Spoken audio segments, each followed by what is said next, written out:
Hi everyone, it's me, Lori Lytle, Inner Goddess Tarot. And today I'm really happy and excited to be taking you on a tour, an unboxing, a discovery and exploration of the beautiful new deck produced by Amy Zerner and Monte Farber, the Enchanted Love Tarot.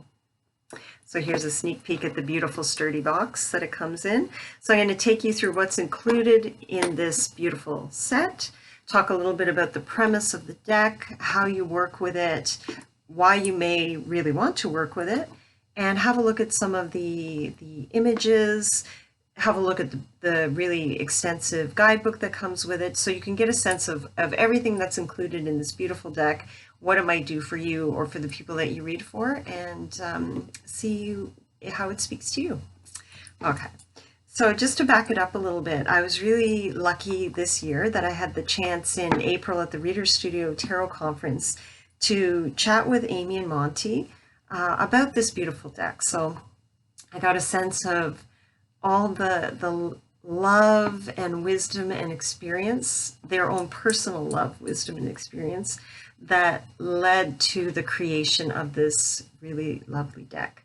So Amy and been together for a very long time and they're still crazy about each other. It's really clear to see when you're in the room with them. So clearly they know a few things about relationships and how to sustain them and keep them something magical, right? So I think that this deck goes a long way to that purpose, right? So essentially, my understanding that the purpose of the deck is to learn to open your heart and mind to make wise decisions on the pathway to love. It can help you to build your own intuition when it comes to matters of the heart. It can help you to invite in the kind of personal empowerment and confidence that you need, to be in a good place when it comes to love and relationships.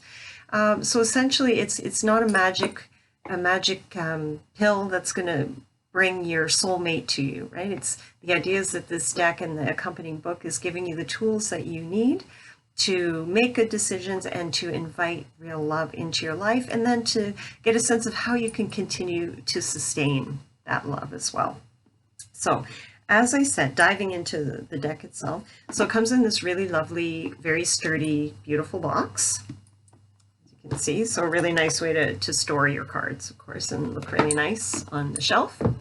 And then it comes with this, as I said, beautiful and extensive guidebook, which I understand was mainly written by Monte. And then the deck itself, which features the beautiful, magical, and romantic artwork that Amy creates. So using tapestry collage, her technique, but the images that she produces are so romantic and ethereal, and they bring that atmosphere of love and romance to the deck. So essentially, here's the back of the deck, and you can see it's a nice size, easy to handle, and I really like the cards are sturdy and have a nice matte finish on them, so I think they're really nice to work with. And as for the deck itself, it's the backs are all the same, which I think is a really good thing. And then the rest of it is color coded. So the majors are this lovely sort of mauve, and then each suit has its own color. And so talking about the suits, they've changed up the names as well. So we have, instead of wands, we have roses, which you can see here, roses.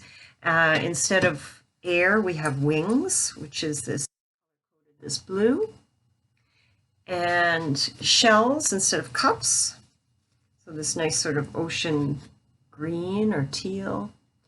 And finally, we have gems instead of pentacles, so you can have a look here. So easily, I mean, I think they're always, Monte and Amy are keeping in mind that they would like their decks to be accessible to beginners and easy to learn. So I think all of these little tools help. And on that note as well, each of the cards, the majors and the minors both, have, here, let me pull out the High Priestess here. So they have the title the name there, the High Priestess, as you can see, and then a keyword. So for the High Priestess, we have intuition. But this system goes through the minors as well.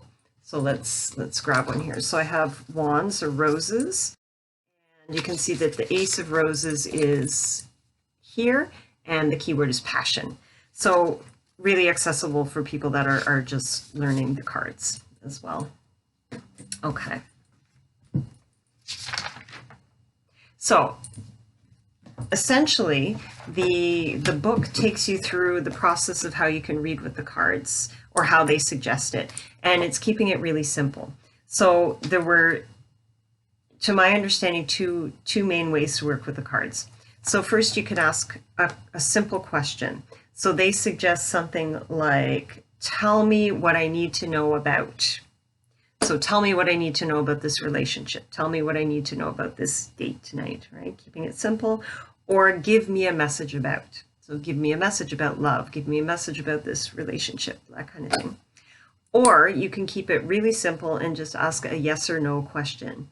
And when you go to look up the answer in the book, which, you know, after you pull that card and you go to look up the answer in the book, then the book gives you, first of all, that yes or no answer for both upright and reversed.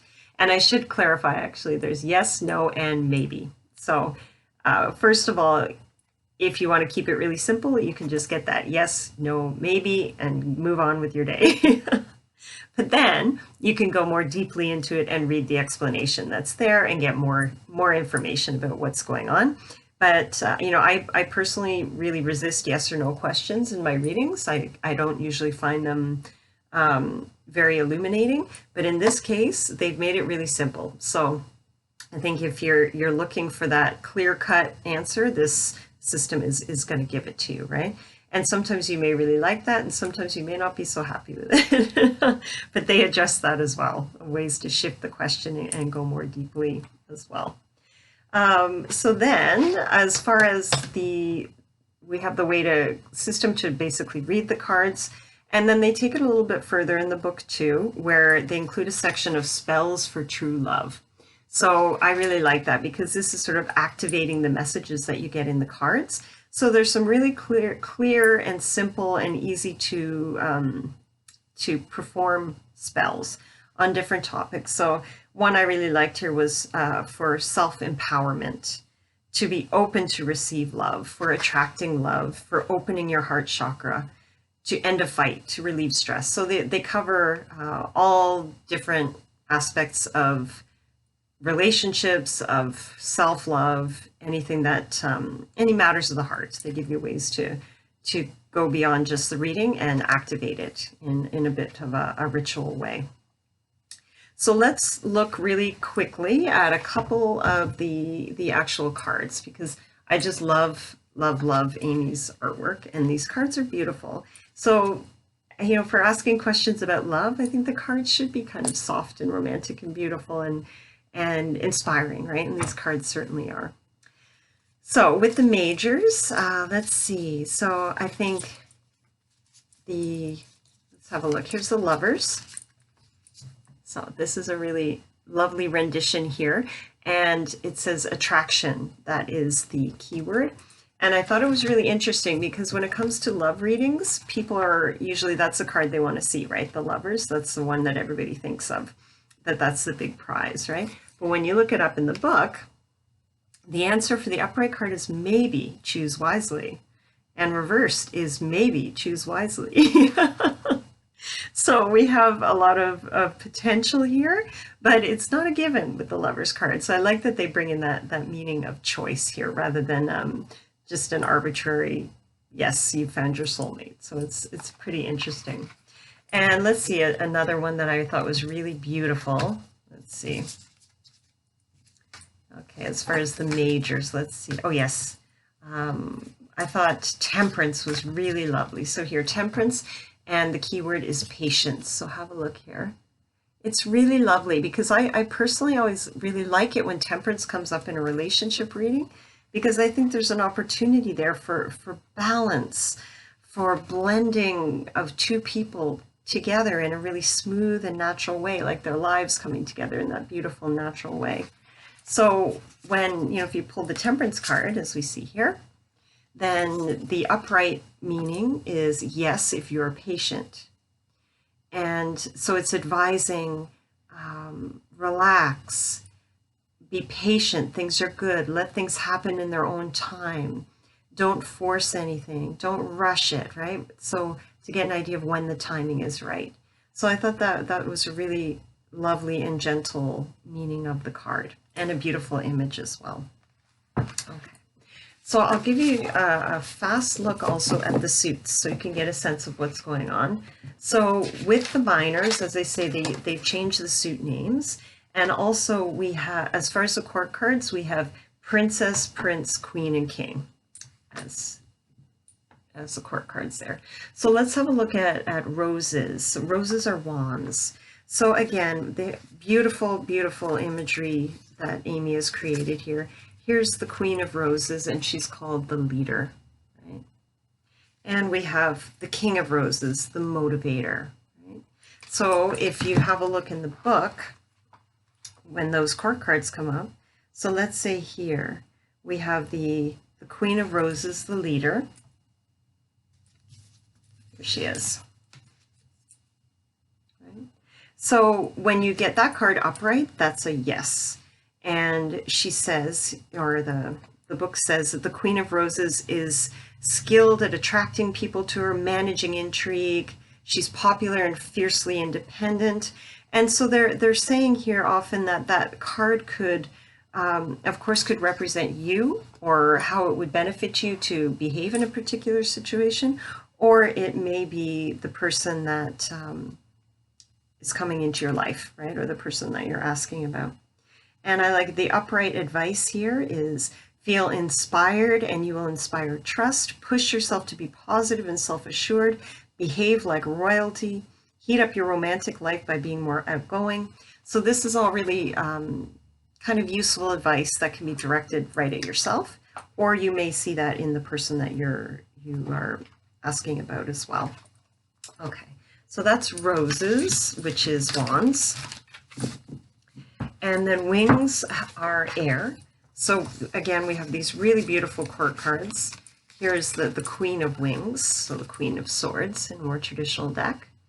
And actually, you know what, I'm going to go back it up a bit because I'm showing you the court cards, but actually the Ace to 10, they are not fully illustrated. They don't have illustrated scenes. They're the emblem of the suit. So Ace of Wings, we have a butterfly, for example. 7 of Wings looks like this.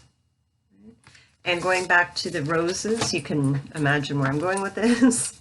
But here's, for example, 9 of Roses. It's like this. So the majors are fully illustrated, the court cards are fully illustrated, but the Ace to 10 are just those emblems of the suit. Right?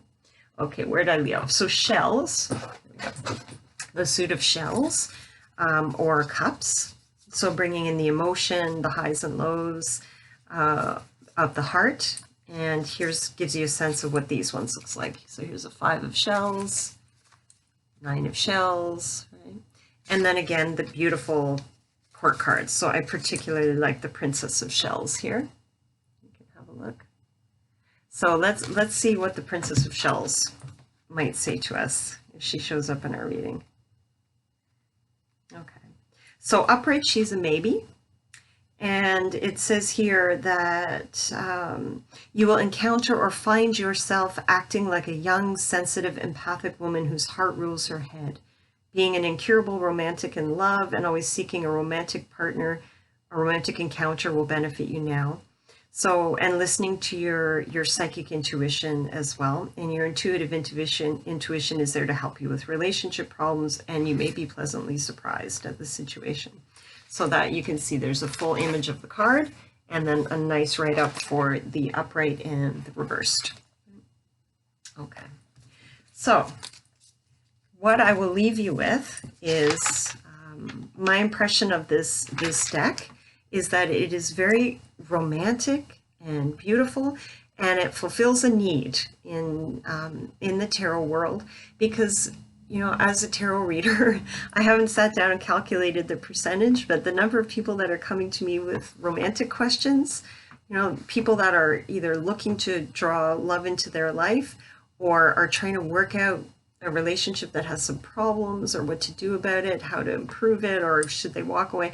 That's the number one. That's, you know, probably the number one topic that people ask the cards about. So having a deck that is dedicated to that is really useful, you know, because it can speak directly to that question. And I love the authenticity of the deck because, you know, when I look at these images, I think of Amy and Monte and their relationship, and that they probably have some really good wisdom to share with us. And I will leave you with the dedication in the book, which made me a little bit teary, so you can get a sense of the atmosphere of this deck. So it says, "We dedicate the Enchanted Love Tarot to each other and to the blessing of the 44-year relationship we have shared. We love each other more each day and pray to travel into forever together." So still makes me a little bit teary. So I highly recommend that, you know, if you are in a situation where you are looking for love or to improve your self-love or to sustain a beautiful love relationship that you're in, or you want to help your friends or clients to do that, that you pick up this deck and give it a try.